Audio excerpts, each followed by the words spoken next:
Bien, hermano, pues Dios les bendiga a todos de nuevo. Hoy vamos a tener nuestra sección expositiva en Lucas 11 del 4, en el 11:4b. ¿Ya está? No nos metas en tentación, mas líbranos del mal. Aunque vamos a estar viendo un poquito más que eso, pero bien, esa es la parte. Así que vamos a leer nuestro texto de oro en Hebreos 4, del 14 al 16. Hebreos 4, del 14 al 16. Dice así: Por tanto, teniendo un gran sumo sacerdote que traspasó los cielos, Jesús, el Hijo de Dios, retengamos nuestra profesión, porque no tenemos un sumo sacerdote que no pueda compadecerse de nuestras debilidades, sino uno que fue tentado en todo, según nuestra semejanza, pero sin pecado. Acerquémonos, pues, confiadamente al trono de la gracia, para alcanzar y hallar gracia para el oportuno socorro. Te damos gracias, Señor, en esta mañana. Gracias por tu palabra. Gracias porque el camino está abierto por la obra de Jesús para que podamos llegar al trono de gracia y pedir ayuda, pedir socorro, pedir que tu mano nos levante, nos fortalezca y nos haga vencer sobre las dificultades que vienen a nuestra vida. Te pedimos que nos enseñes a depender de ti, a orar, a clamar, a velar ardientemente para poder recibir de ti ayuda. En el nombre de Jesús oramos, te damos gracias. Amén. Gracias, Señor. Bien, por fin llegamos a el final de este ciclo de enseñanza sobre el Padre Nuestro. Espero que estos estudios hayan fortalecido nuestras vidas de oración y que con más confianza y regularidad nos acerquemos al trono de la gracia para hallar socorro. En nuestra última sección, ¿se acuerdan lo que hablamos hace 15 días atrás? ¿De qué hablamos, se acuerdan? Perdona nuestros pecados. Perdona nuestros pecados como nosotros también perdonamos a los que nos deben, ¿verdad? Y estuvimos hablando de la necesidad de pedir perdón por nuestros pecados diarios, ya después de la conversión. Estuvimos viendo la diferencia entre lo que se nos perdona en la justificación y lo que se nos perdona después de ser creyente. Y también hablamos de la importancia de perdonar a otros, porque caemos en un estado, llamamos de desagrado paternal, cuando endurecemos nuestro corazón para aquellos a los que le debemos perdón. Ya está, y estas cosas estuvimos hablando hace 15 días atrás. Hoy terminaremos el Padre Nuestro con la sexta petición y haremos una breve mención a la doxología que aparece en Mateo. No aparece en Lucas, pero sí aparece en Mateo. Y para cerrar el estudio del Padre Nuestro de forma completa, vamos a mencionar brevemente esta doxología y voy a proveerles al final de un resumen de todo lo estudiado. No nos metas en tentación, mas líbranos del mal, pedimos al final de la oración modelo, no dando posibilidad alguna de haber olvidado ni nuestros deberes ni necesidades como creyentes, y sobre todo confiando en un Padre que se complace en respondernos por causa de su Hijo. Bien, dicho esto, vamos a ver el contenido y vamos a estar viendo encabezado 1, no nos metas en tentación; el 2, mas líbranos del mal; y el 3, brevemente veremos la doxología que se encuentra en Mateo 6:13b. Se lo puse ahí, ¿verdad? Mateo 6:13b. Así que nos vamos a no nos metas en tentación. Y como ya es costumbre en mí, yo invierto siempre el orden y vamos a ver primero la palabra tentación y después vamos a hablar de no nos metas. Pero por el momento, tentación. ¿Ya está? La palabra tentación aquí donde ocurre en el texto se traduce de un término griego que más o menos se lee en español, peirasmos. Así más o menos es el término. Y básicamente lo que significa es poner a prueba. Este término está relacionado con peirazo, que suena bastante parecido, y significa tentar. ¿Ya está? Ahora, el problema que tenemos con peirasmo es que peirasmo es usado en una innumerable cantidad de situaciones distintas. Y esto hace que necesitemos un análisis extra para saber qué es lo que estamos diciendo. Cuando estamos diciendo aquí, no nos metas en tentación, ¿a qué se está refiriendo Jesús qué nos está tratando de enseñar, qué es lo que estamos tratando de evitar. Y eso es lo que vamos a hacer. Ya les dije la etimología, pero como ven, no nos ayuda demasiado.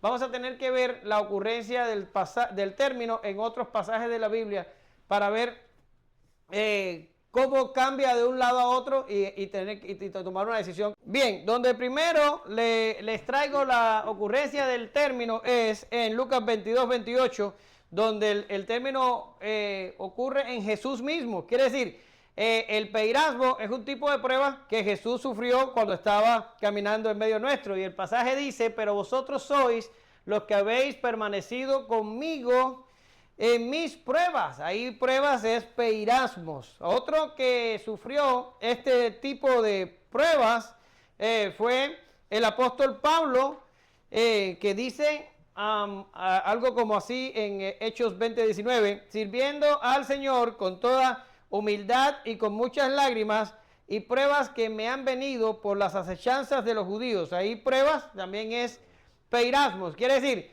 lo sufrió Jesús y también lo sufrió Pablo, y es el mismo término que está diciendo en la oración modelo: no nos metas en peirasmos, no nos metas en tentación o no nos metas en pruebas. Ahora, el problema que encuentro con este tipo de pruebas sobre Jesús, sobre Pablo y otras pruebas similares como la que le pasó a Abraham cuando tuvo que sacrificar a Isaac, o por lo menos lo intentó, o en otras pruebas que sufren los santos a todo lo largo de todo la historia bíblica, la revelación bíblica, encontramos que estas pruebas, el Espíritu Santo nos revela que son pruebas necesarias y que son pruebas que tenemos que pasar para nuestro bien. Miren lo que dice Santiago.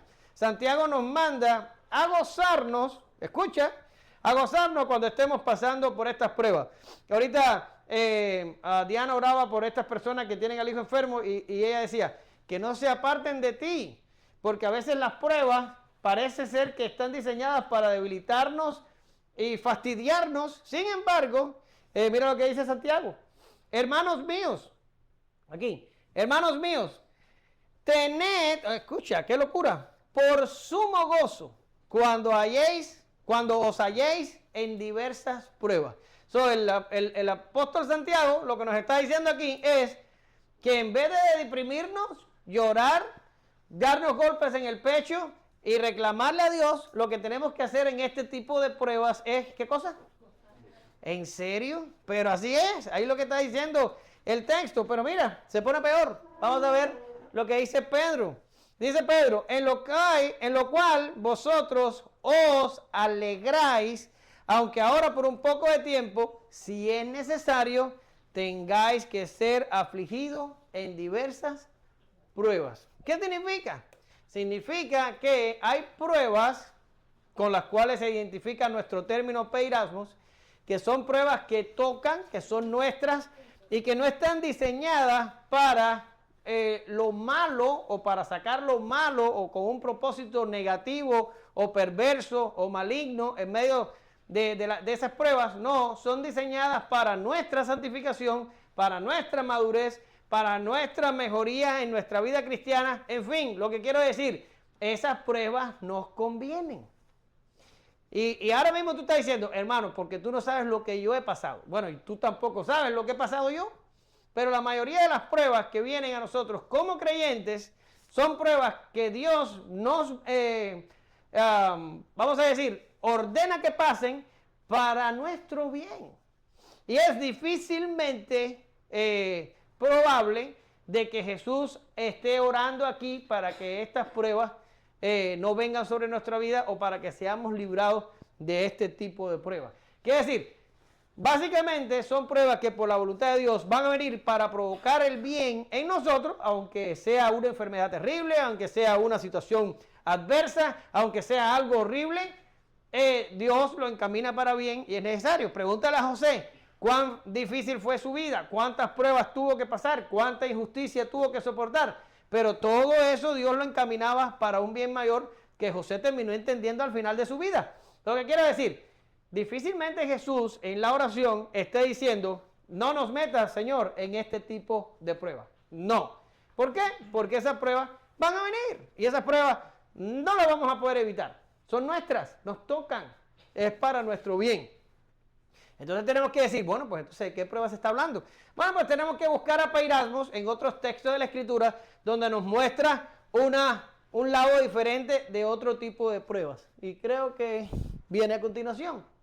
Y dice, mira el texto, y aquí le puse el término en español y después le pongo el Peirasmos. ¿Por qué? Porque en estos textos el escritor inspirado combina el peirasmo con el peirazo. Y ahora te voy a decir qué significa. Mira lo que dice.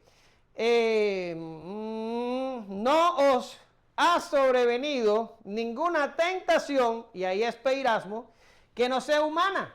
Pero fiel es Dios, que no os dejará ser tentados, peirazo, más de lo que podéis resistir, sino que dará también juntamente con la tentación, peirasmos, la salida para que podéis soportar.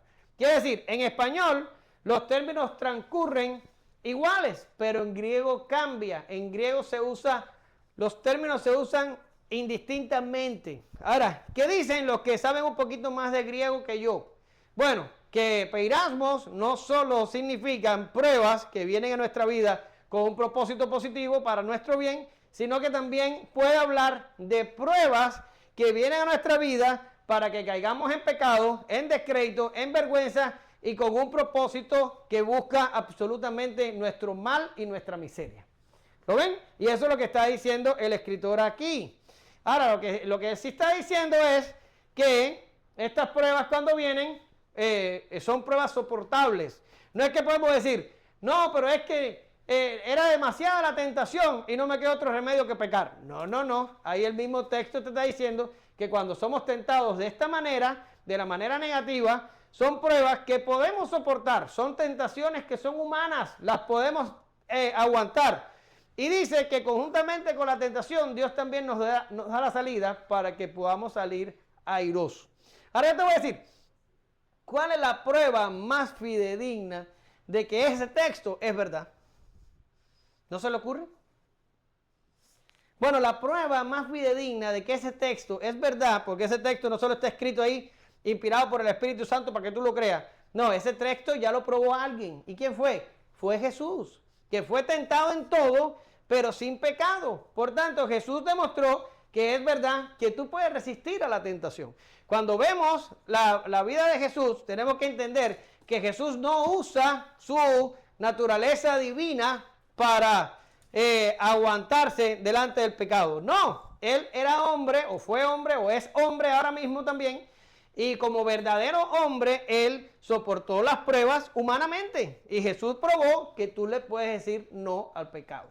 Por tanto, cuando caemos en la tentación, no es porque la tentación es más grande que nosotros, ahí el texto te está diciendo que la tentación es soportable, y que conjuntamente con ella Dios te da la salida para que puedas salir. Lo que pasa es que a veces somos demasiado, póngale usted la palabra que usted quiera, y descaradamente caemos. Ya está, pero te voy a poner otro texto que es muy similar y que tú lo conoces, que estás cansado de leerlo.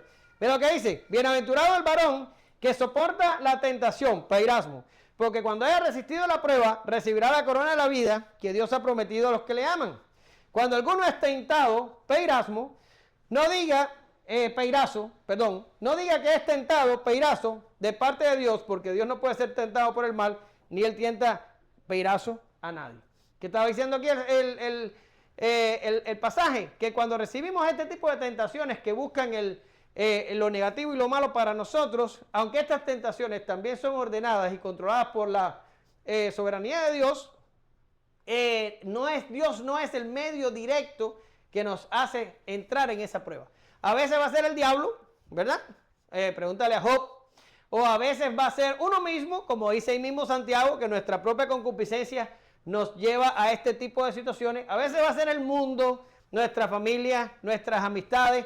El medio no importa, pero lo cierto es que muchas veces vamos a entrar en este tipo de pruebas que básicamente son malas. Dios de todas maneras las ordena y las controla. Sin embargo, Dios no las obra positivamente hablando. Hay medios que incluso uno de esos medios podemos ser nosotros mismos que nos hacen caer en ese tipo de situaciones. Por tanto, vamos a dar un tipo de definición para poder entender qué significa no nos metas en tentación. Bien, cuando Jesús nos enseña a orar, no nos metas en tentación, nos está queriendo decir que debemos pedirle a Dios para que nos libre de este tipo de pruebas o de este tipo de tentaciones que buscan la destrucción nuestra, que buscan el descrédito, la vergüenza, el pecado. Este tipo de pruebas que no son positivamente buenas para nosotros. Cuando el fin es negativo en sí mismo, Jesús nos dice, ora a Dios para que no entres en tentación. Eso es lo que está diciendo el término ahí, el peirasmo. No se está refiriendo a las pruebas que Dios nos envía para nuestro bien, sino a las pruebas que vienen para sacar lo malo de nosotros. Y muchas veces, y lo voy a añadir como como un bonus, muchas veces no es ninguna de estas cosas, no es ni el diablo, ni nosotros, ni el mundo, ni cualquier otra cosa. Tú sabes muchas veces qué es lo que es: la negligencia, la desidia, la apatía. Cuando dejamos de exponernos a los medios y cuando decimos, no pasa nada, con 2 días que lea la Biblia a la semana, ya está bien. No pasa nada, si ya oré antes de dormir, ya cubrí mi cuota diaria. Con 1 día al mes que me congregue, ya es suficiente. Y cuando dejamos de exponernos a los medios y somos víctimas de la negligencia y somos víctimas de la apatía y de la desidia espiritual, empezamos nosotros mismos a exponernos a este tipo de cosas. ¿Ya está? Ahora, vamos a ver no nos metas. Y ahora es un buen momento para ver qué es lo que dicen nuestros símbolos confesionales con respecto a la petición. Y vamos a ver qué dice el catecismo de Heidelberg primero, y después vamos a ver el catecismo menor de Westminster. Aunque les advierto que el catecismo mayor de Westminster está muchísimo mejor, está grandiosamente explicado, pero es un párrafo así y no me cabía bajo ningún concepto en la diapositiva y lo dejé olvidado porque no me cabe para enseñárselo. Pero ustedes en su estudio independiente, si van, yo creo que es la pregunta 195 del Catecismo Mayor de Westminster, pero no me crea porque ya no me acuerdo, pero creo que es por ahí, que habla de esto y lo habla genial, pero era demasiado largo el texto. Pero miren lo que dice Heidelberg. Dice, yo lo corté aquí para que cupiera. ¿Cuál es la sexta petición?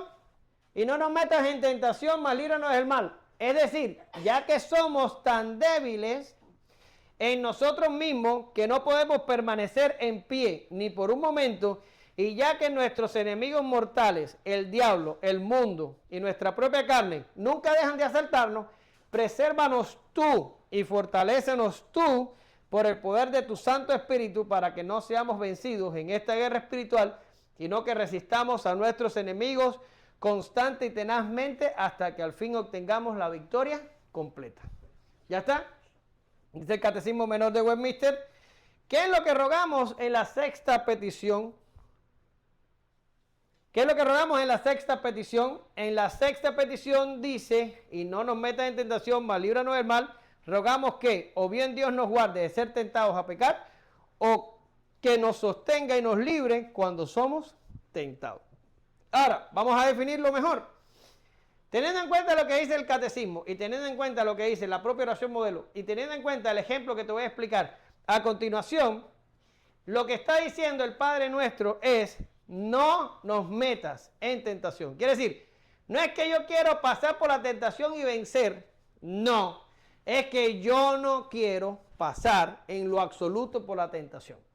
No sé si lo entienden. Ahora, cuando fuimos a San Antonio, uno de los objetivos secundarios o terciarios, pero uno de los objetivos de mi viaje era probar el auto, porque como ustedes saben, tuvimos algunos problemas con él y estábamos enojados con el auto.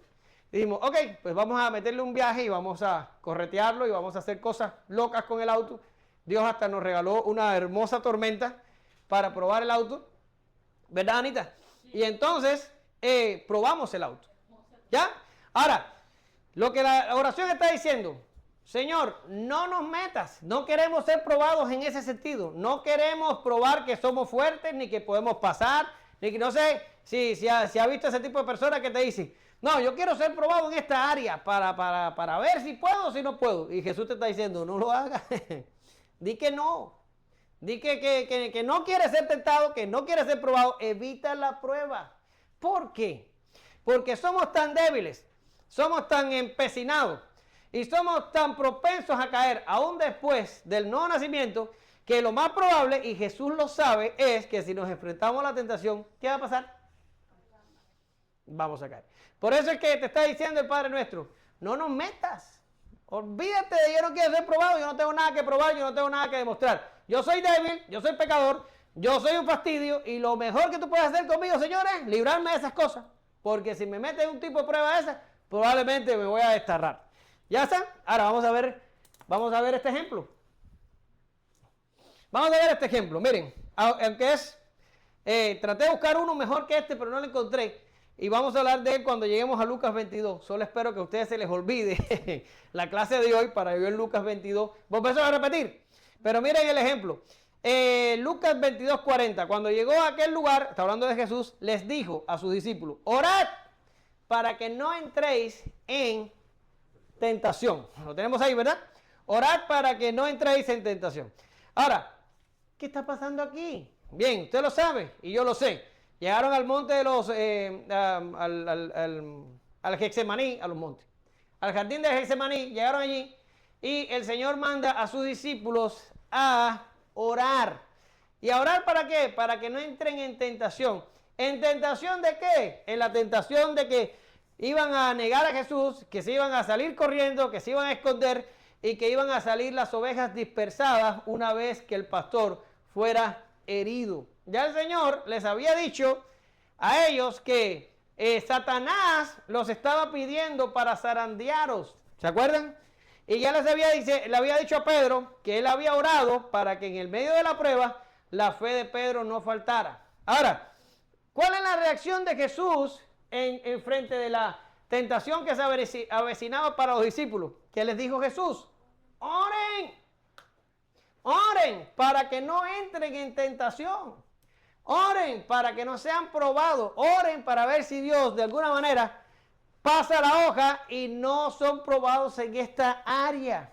Ahora, el Señor sabía que la fragilidad de los discípulos y la empecinación de los endurecidos discípulos iba a hacer que se durmieran, iba a hacer que no oraran, iba a hacer que no estuvieran velando cuando la batalla se había arreciado y que en efecto iban a entrar en la tentación e iban a salir terriblemente mal. Y por eso el Señor dice, pero yo he orado para que la fe de Pedro al menos no falte, porque yo sé que no van a orar y yo sé que no van a velar y yo sé que todo se va a descomponer. Pero esta es la advertencia de Jesús. Oren para que Dios pase de ustedes la prueba. Pero esta es la reacción de Jesús. Pero ¿cuál es la reacción de Pedro? Usted la sabe y yo la sé. Cuando Jesús le cuenta todas estas cosas a los discípulos, un poco antes de que sucediera, ¿qué le dice Pedro? 22:33. Y le dice, eso fue antes, le dice, Señor, estoy dispuesto a ir contigo no solo a la cárcel, sino también a la muerte. Como que dice, yo soy Pedro, yo soy bien machote y yo voy a resistir la tentación y yo voy a pasar victorioso y yo tengo toda la fuerza para ir y quedarme contigo e ir contigo si quieras hasta la misma muerte. ¿Ya? Es como que yo te diga, hijo, no es por ahí que hay una pared. No, que no hay ninguna pared. ¡Bam! Se dio contra la pared. Porque estaba ahí la pared. Te estoy diciendo que está. ¿Por qué te tiras? Pues por ahí va. Eso le pasó a Pedro. Jesús le está diciendo, no vayas por ahí. Que sí, que soy fuerte. Que no, ora para que no entres en prueba. Que yo puedo, que yo llego hasta la muerte. Y cuando lo coge la primera mujer en el patio del sacerdote y le dice, ¡hey, mira, este es Galileo! Este es uno de ellos. Empezó a maldecir a la mujer y negó a Jesús. ¿Cuántas veces? Negó 3 veces al dador de la vida. ¿Por qué? Por creerse el fortalechón. Yo no sé si esa palabra existe en español. Por creerse el bárbaro, por creerse el fuerte, por creerse el que sí, que yo lo paso, que yo hasta la muerte, Señor, hasta la muerte. 3 veces negó al Señor. 3 veces. ¿Cuál era la respuesta de los discípulos ante una situación de peligro? Orar para que Dios pasara de ellos la prueba. Decir, Señor, no. Que zarandearon ni zarandearlo. A nosotros no nos interesa lo que el diablo quiera. Nosotros no queremos ser probados. Se durmieron. Se durmieron. ¿Y cuántas veces así vivimos? Dormidos. ¿Cuántas veces así estamos? Está el peligro delante de nosotros. ¿Y nosotros en qué? En solo Dios sabe qué cosa. En el mejor de los casos, dormidos, adormecidos, enajenados ante el peligro. Y después pasamos y empezamos a culpar al diablo, a la suegra, a la sociedad y a Donald Trump. Al que nos parezca, el culpable no somos nosotros. Sí, lo somos. Los únicos culpables somos nosotros, que cuando tenemos que orar, no oramos.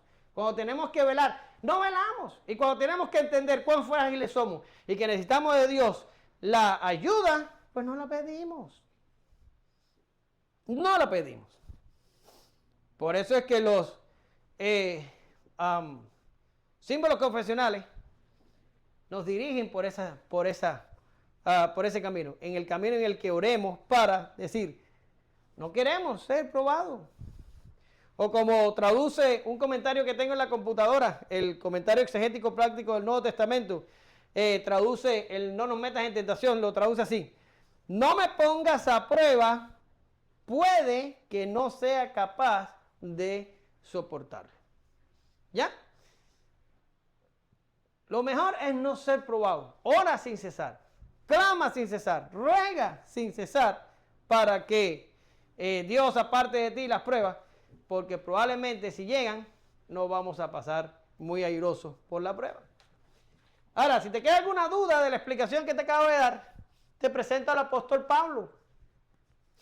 Y mira lo que dice el apóstol Pablo. Así que el que piensa estar firme, mire que no caiga. ¿Sí? Si todavía te queda algo de idea de decir, pero a lo mejor Pedro, pero bueno, ese fue Pedro, a lo mejor yo. Bueno, mira lo que dice Pablo. Así que el que piensa estar firme, mire que no caiga. Por tanto, te dejo un pensamiento. Nuestra fortaleza es reconocer que ¿qué? Que somos débiles. Esa es nuestra fortaleza. Nuestra fortaleza es reconocer que somos débiles. Y debemos mantenernos alejados de toda tentación, de toda confrontación. A veces nosotros mismos nos metemos en la confrontación. En la confrontación. Mas líbranos del mal. Y ya no se preocupe que ya no me queda mucho. El mensaje hoy no es largo. Mas líbranos del mal. Como suele suceder, aquí hay cierta discusión porque... Eyeli, ¿estás viendo, verdad? Hay algunos comentaristas que dicen que aquí hay 2 peticiones y no una. Por ejemplo, no nos metas en tentación es una petición, más líbranos del mal es otra petición diferente. Y hay algunos, el Jameson Fawcett Brown, que es un excelente comentario que tengo yo, la separa y pone una sexta petición y una séptima petición. ¿Ya? Pero nuestros símbolos confesionales, incluso Calvino mismo en los institutos, él mantiene unidas estas 2 peticiones y las trata como una. Yo quise en nuestros estudios mantenerme por la raya de los símbolos confesionales. Si ellos lo interpretaron así, nosotros lo interpretamos así. Pero al final, si a usted le gusta la idea de que haya una séptima petición y tomar más líbranos del mal como una séptima petición, no pasa nada, porque no interfiere en la interpretación que ya dimos de no nos metas en tentación y no va a interferir en la explicación que usted le va a dar más líbranos del mal. No pasa nada. Si usted la quiere ver como una o como 2, no pasa nada. Ahora usted dice, bueno, y si no pasa nada, ¿por qué no nos dice? Bueno, porque a lo mejor un día de esto te tropezas un libro y en el libro está en vez de 6, 7 y dice, Omar se equivocó. No es así. Es que depende de la persona que lo afronte. Hay algunos que ven 6 y hay otros que ven 7. ¿Ya lo entendemos así? Ahora, la otra cosa aquí está en la palabra mal. Y ya te di demasiado griego arriba y no me gusta hablar de mucho griego en los mensajes, aquí en mal me voy a volver a ir con Calvino, y Calvino mismo reconoce que no da ningún resultado entrar en un debate de qué es lo que significa la palabra mal ahí en la oración, más líbranos del mal. Porque hay traducciones que dicen, más líbranos del mal, pero hay traducciones que dicen, más líbranos del malo, pero hay traducciones que dicen, más líbranos del maligno. Y cuando hablan del malo y del maligno, se está refiriendo, usted sabe a quién, a Satanás. Pero Calvino dice, no importa, porque todo mal y toda cosa negativa que nos pasa proviene del maligno. Ya sea que tú hables del mal o del maligno, da igual, porque son dos cosas prácticamente la misma. Ahora, esto es cierto y nosotros no vamos a reñir con eso. Si a usted le gusta hablar de mal, el mal, bueno, pues hable del mal. Si a usted le gusta decir que es el diablo, pues el diablo es el autor de todo mal. Por tanto, es lo mismo. ¿Ya ven? Ahora, lo que sí quiero que distingamos, que cuando hablamos más líbranos del mal, también existe el mal que a mí me gusta llamarlo a la adversidad. Y que ocurre en nuestra vida y que a veces es muy difícil de establecer el origen, el propósito y darle mucha explicación a estas adversidades cuando vienen a nuestra vida. Cuando hablamos de ese joven que tú hablabas, es un muchacho cristiano, es un muchacho que está estudiando un seminario, ¡pum!, y le sale un cáncer. Y tú dices, óyeme, ¿cuántos muchachos delincuentes andan por todas las calles de Estados Unidos que le pudiera dar cáncer a alguno de ellos? Y le viene a dar el cáncer al cristiano que está estudiando el seminario. ¿En serio? ¿Quién entiende eso? Pues nadie lo entiende. Eso nosotros lo vemos como una adversidad. ¿Y tiene explicación? No. ¿Y usted va a intentar darle una explicación? Usted no. Y lo único que uno puede dar es a Dios para que ayude a la persona a pasar por ese momento, pero dar explicaciones es inaudito. ¿Usted entiende? Cuando pasan este tipo de cosas así sin explicación, un padre cristiano que se le muere un hijo, o una, no sé qué cosa, una adversidad, como aquellos, bíblicamente hablando, aquellos que se acercaron mucho al puente y le tumbaron la cosa de arriba, o yo creo que la torre se derrumbó, fue una torre que se derrumbó, ¿verdad? Y que Jesús les dice a los discípulos, ellos no eran más pecadores que ustedes, y Jesús les dice, si ustedes no se arrepienten, ustedes también van a aparecer como los de la torre, ¿verdad? Son adversidades que vienen a nuestra vida y que son parte de ese mal que entró a la creación por causa de la caída del hombre. ¿Usted lo entiende? Esos tsunamis que entran y matan, el COVID-19 que entró y mató millones, ese tipo de cosas. No podemos estar diciendo, no, que Dios lo mandó como un castigo, que el diablo lo hizo, que no sé qué. No, son cosas malas que pasan, no tienen explicación de momento y es también parte de ese mal que estamos pidiendo la oración, más líbranos del mal. ¿Entiendes? No podemos echarle la culpa al diablo de todo lo malo que pasa. Cuando yo estaba en Cuba, los creyentes entendían mucho se me ponchó la bicicleta, ese fue el diablo que me ponchó la bicicleta. Se me rompió el fogón, también el diablo me rompió el fogón. Y cualquier cosa que pasaba era el diablo. Y yo prediqué un mensaje allá que le puse, pobre diablo, porque le echaban la culpa al diablo de todo. Y no es que yo quiera defender al diablo, es que tenemos que tener sabiduría y entender que a veces pasan cosas malas porque hay mal en el mundo. ¿Y por qué hay mal? Porque caímos en pecado. Y le dimos la espalda a Dios y permitimos que una creación buena y sin pecado se convirtiera en lo que ahora es. ¿Ya? Entonces, líbranos del mal. Una guerra es algo malo y tenemos que orar más, líbranos del mal. Todas estas cosas son malas. Puede ser el diablo o puede ser cosas malas. Una enfermedad son cosas malas. ¿Ya está?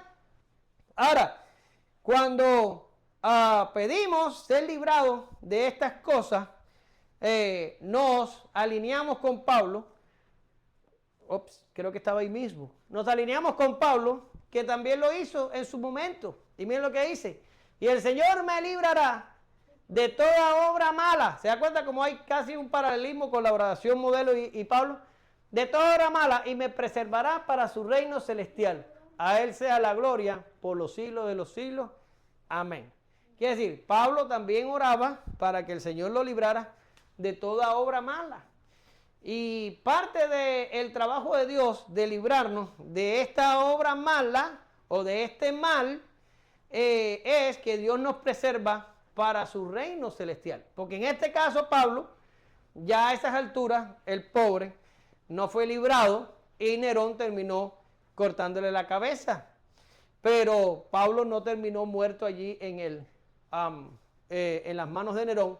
Dios lo preservó para su reino celestial. Por tanto, el líbranos del mal es una oración que no solo nos da seguridad en este mundo, sino que nos da esperanza de que si todo finalmente se descontrola y finalmente terminamos muertos, como así va a ser, porque ya se los adelanto, en algún momento algo nos va a matar, Dios tiene el poder para preservarnos para su reino celestial. ¿Lo ven? Quiere decir, el líbranos del mal es aquí y para allá también. ¿Lo ven? Ahora, vamos a irnos a la doxología por un segundo.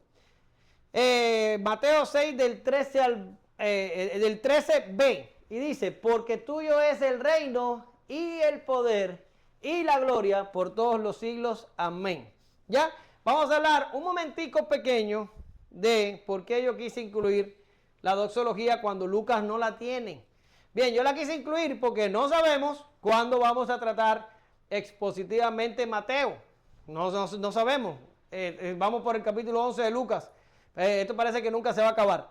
Y como no sabemos cuándo vamos a tener Mateo, para que ya la oración quedara totalmente completa y no haya necesidad de esperar 5 o 6 años que nosotros tratemos Mateo, ok, pues entonces se lo trato hoy y ya les quedó la ensalada completa, aunque le estamos pidiendo información a Mateo. Ya hemos hecho esto antes. Cuando vimos la confesión de Pedro, también le pedimos a Mateo un poco de información, ¿se acuerdan? Ahora, con la doxología tenemos un problema, y es que probablemente la doxología no está en los manuscritos más antiguos. Probablemente no está. En los manuscritos más antiguos que tenemos de Mateo, no está la doxología. Por tanto, casi todo el mundo reconoce que probablemente la doxología no haya sido parte de la oración original. Es decir, la oración original terminaba con mas líbranos del mal y se acabó. No tenía porque tuyo es el reino, el poder y la gloria por todos los siglos. Amén. No la tenía.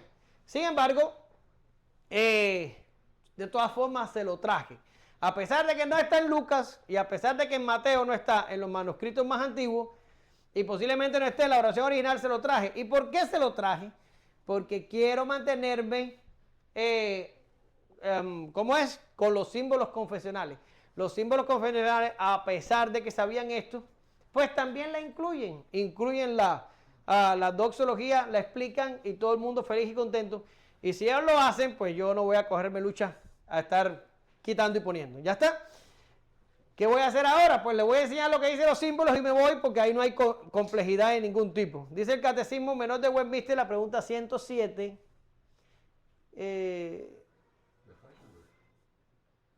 Bueno, el de Heidelberg primero, que está en la pregunta 128, dice así.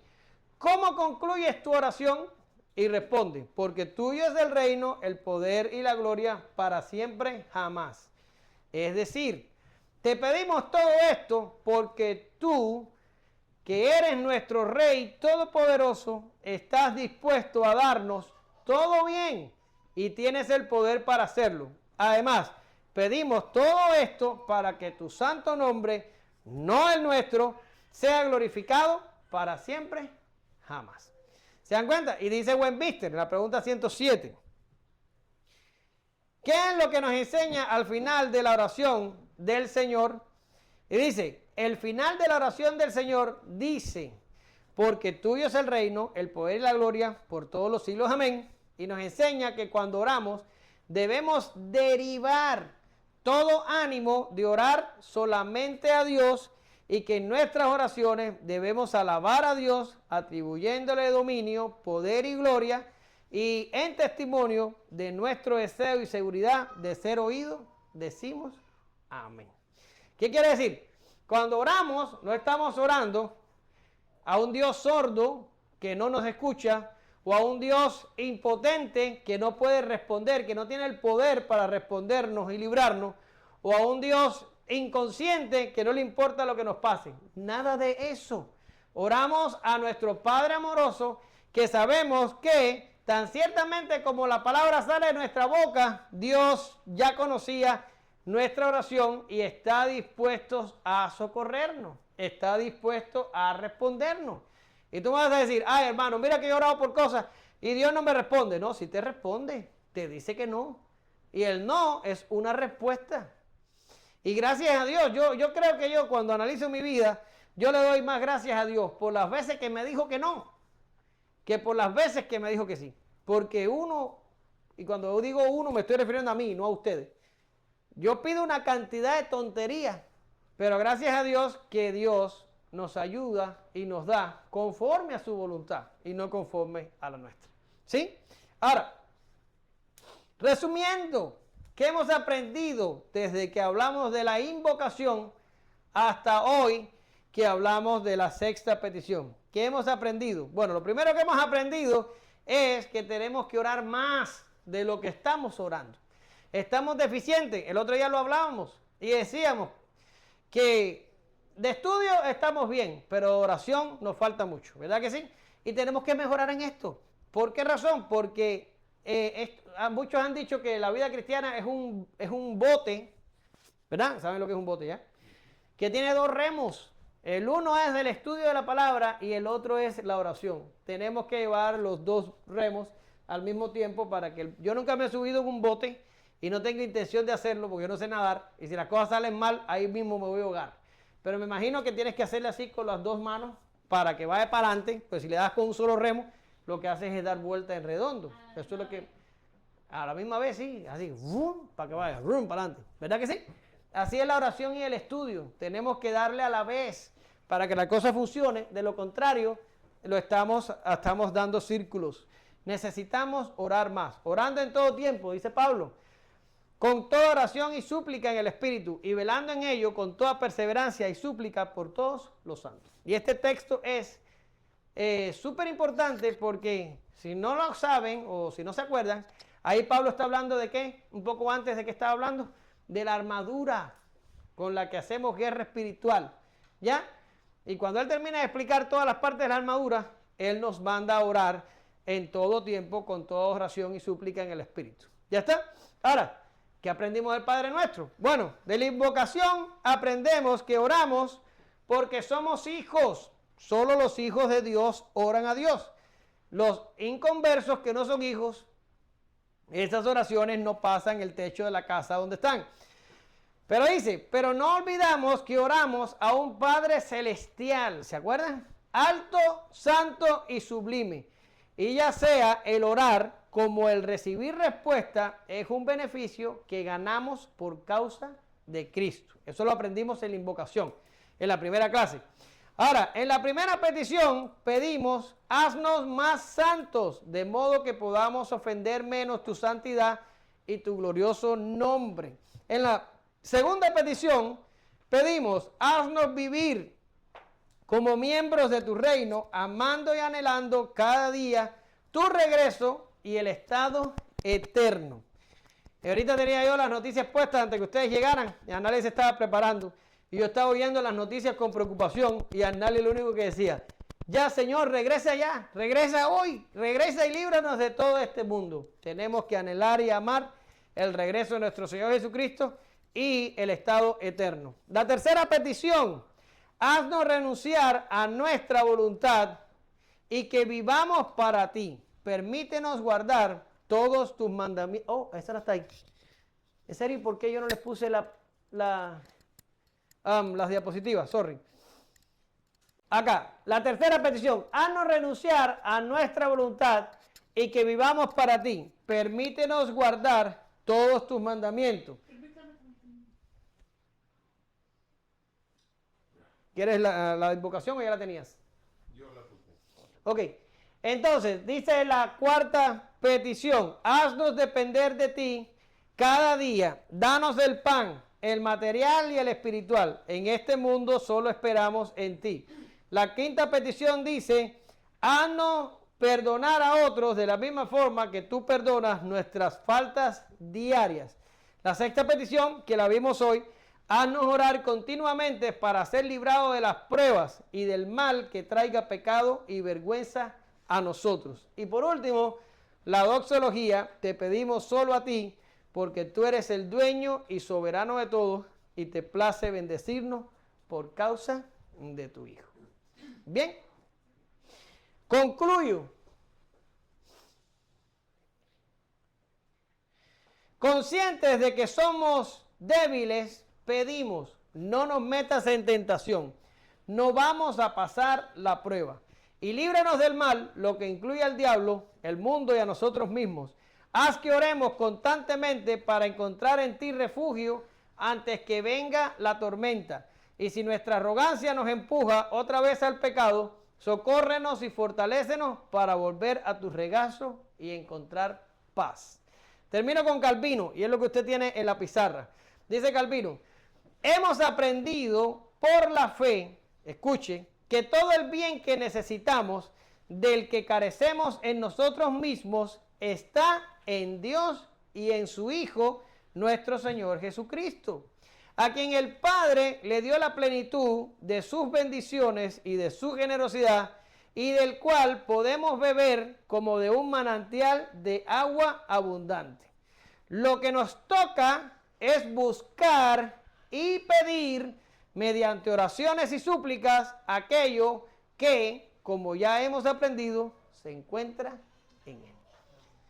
Oramos, estudiamos la Biblia para saber cuáles son los tesoros que tenemos en Cristo. Y oramos para que esos tesoros nos sean entregados. Dice Calvino que el que estudia y no ora es como aquel que sabe que hay un tesoro enterrado y comete el error de no cavar para sacarlo. Tenemos que no solo conocer los tesoros, sino que orar para que Dios nos los entregue. Gracias te damos, Señor, por este ciclo de enseñanza sobre el Padre Nuestro. Mucho hemos aprendido y mucho nos reta tu palabra en esta mañana para que seamos hombres y mujeres de oración, para que antes de hacer cualquier cosa, como decíamos el miércoles, oremos, porque a veces llegamos a ti como última opción, cuando ya todas las puertas se han cerrado y cuando la noche es más oscura, entonces nos acordamos que tenemos a un Dios todopoderoso en el cielo. Que no sea así, Señor, que vengamos a ti de primero, que cuando surge el problema o cuando lo veamos de lejos podamos decir, Señor, no nos metas en tentación, mas líbranos del mal. Señor, obra por nosotros y darnos refugio y darnos victoria, porque todos sabemos que procede de ti. Ayúdanos a orar, ayúdanos a confiar, ayúdanos a velar constantemente, Señor, porque los días son malos. En el nombre de Jesús oramos, te damos gracias. Amén. Gracias, Señor.